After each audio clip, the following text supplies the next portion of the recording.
Okay, this particular book with no slipcover is Microwave Auditory Effects and Applications. This is a very dry technical reading, so this is going to be a quick review because there's not a whole lot. There is a lot to say about this, but this is going to be pretty to the point. This is by James C. Lynn, PhD. Now, what this is a this was published in 1978, I believe. Let's see. 1978 by Charles C. Thomas is the publisher.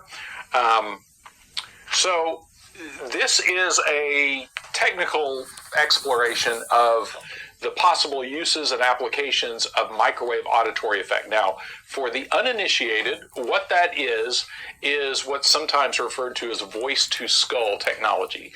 That means the ability to project an auditory hallucination or make someone hear a voice in their head, or as described in this book, that has the sensation of coming from inside your head or just behind your head is the way the hallucination presents itself. And this auditory effect was originally discovered by a gentleman by the name of Alan Frey, who figured out that people who were wandering into the area of radar facilities, that sometimes the radar facilities with that microwave coming off the radar would when it hit their head, their audio cortex would register that as audible sound, and they would hear it as a clicking sound. So, of course, as the military is wont to do, they thought, how can this be exploited?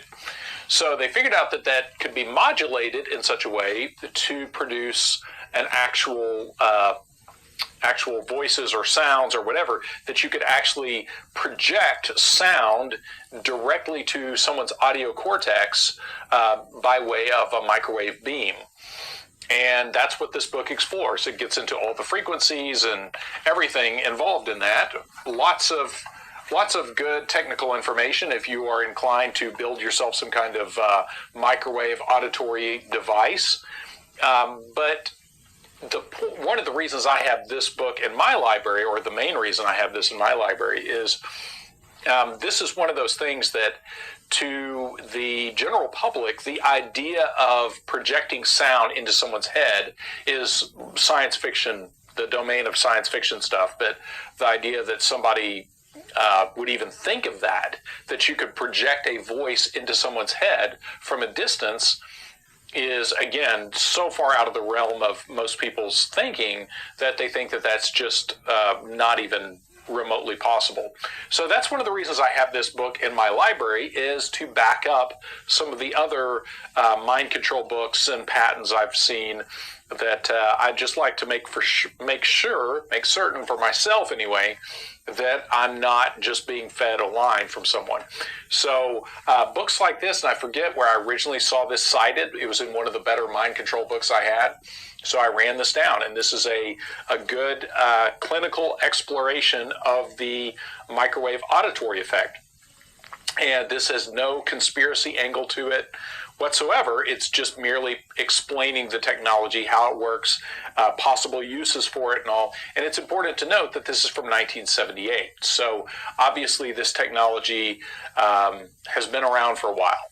But when you think about that technology, the implications of that are they're incredibly sinister and really broad in their application. The potential of that is really terrifying, of thinking of what you could do if you could make someone hear a voice and really believe that they were hearing a voice, say, of God, or whatever kind of voice, even if you want them to believe that it is their own internal dialogue happening.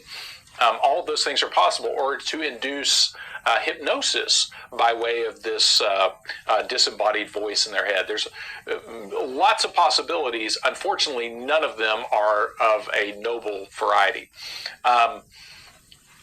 One of the interesting things about this is, at least in 1978 when this was published, was one of the side effects to this was the tests that they talk about in this were typically sending very short bursts of microwave energy to someone's head to make them hear very brief words and sounds. And they said, yes, it could be done longer, where you could do more complete communication, sentences, paragraphs, and that sort of thing. But the problem is the effects of the microwave beam being fired at somebody's head, that starts to become a problem. And that exceeds what is the recommended or non-lethal dosage of microwave radiation that they could absorb. Now, when you get into some of the research that I've covered on this channel of microwave hearing or voice-to-skull technology being used in mind control kind of applications for like programmed assassins and that sort of thing, obviously that the preservation of the subject is not a top priority.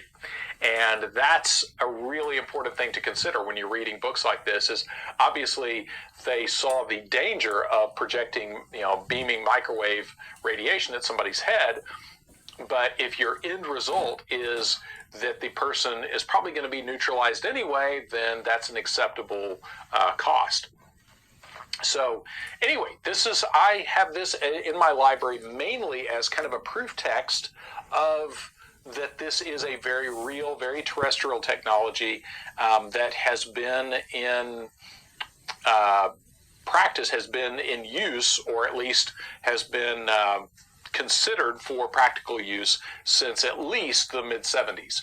So, and I think some of the patents in some of the books I have actually date back all the way to 1972. So that means that you probably had some of this technology kicking around in the late 60s into the early 70s. So anyway, microwave auditory effects and applications by James C. Lynn, PhD.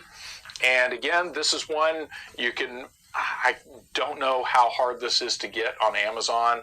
I can't remember where. I ran this one down, again, mainly because when I'm discussing this with people, kind of the newbies, as it were, the people that have not really stepped into this world, I like to be able to really back up my case to what I'm saying.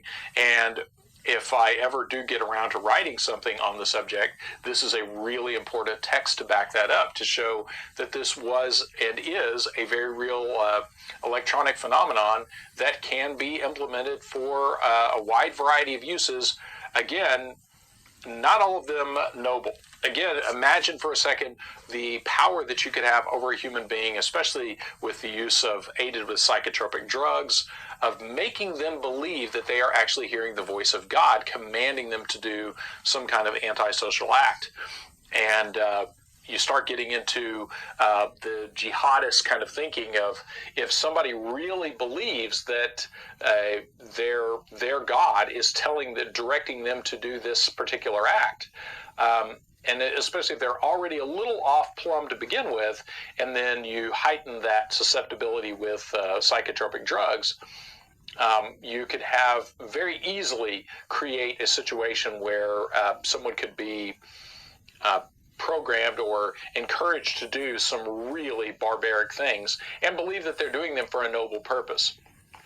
So, and there's a lot of other mind control patents. I'll see what else I can get around to related to this subject. There's a lot of other supporting evidence for that, but I think this is a really important work in regards to just the supporting evidence for there being the use of this kind of technology for mind control application.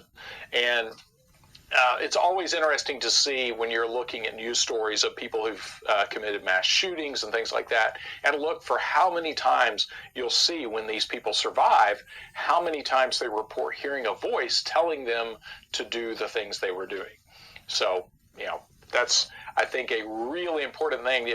Once you know that technology exists, it takes a little bit of the mystery out of the